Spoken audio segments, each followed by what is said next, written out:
किरवलीमधील मौजे वांदे या गावचे कायमचे रहिवासी असून श्री कमलेशराम ठाकरे यांचे आजोबा कैलासवासी गोविंद खंडू पाटील यांची पूर्वी सन 1948 रोजी खरेदी खत गावठाण ही जागा सब रजिस्टर कार्यालयामध्ये विकत घेतली होती।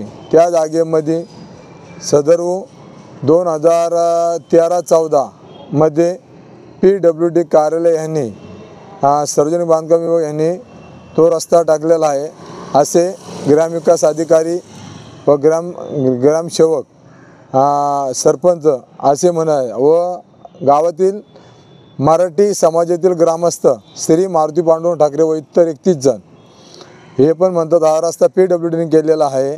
तरी त्या रस्त्या संदर्भात दिनांक 4/1/2020 रोजी मान्य सार्वजनिक बांधकाम विभाग कार्यालयासमोर आमरण उपोषण केले। त्यावेळी उत्तरेकडून दक्षिणेकडे जाणारा 56 फूट व पूर्व पश्चिम 10 फूट या कार्यालयाचा कुठल्याही प्रकारचा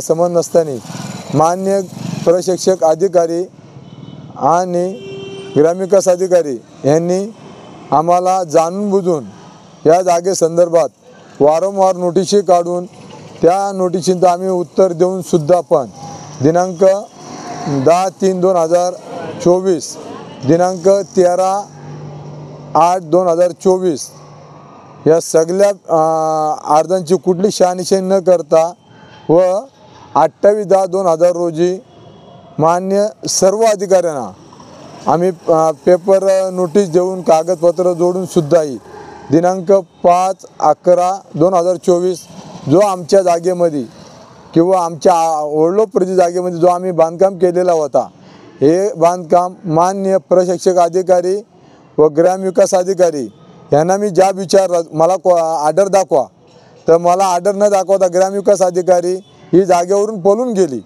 जर तुमच्याकडे ऑर्डर होती मग तुम्ही जागेवर का नाही थांबले?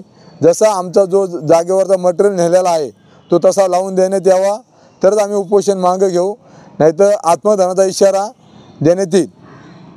गावातील रहिवासी असून मी व माझी मुलगी कांचन कमलेश ठाकरे व मी मीरा ठाकरे आम्ही उपोषणाला आजपासून बसलो आहोत।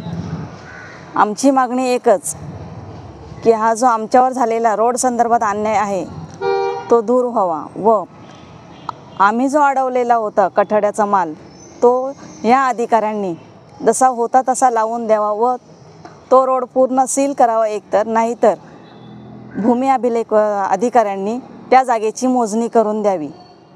ही आमची मागणी मान्य नाही केल्यास आम्ही उपोषण हटवणार नाहीत। नमस्कार, माझे नाव कांचन कमलेश ठाकरे।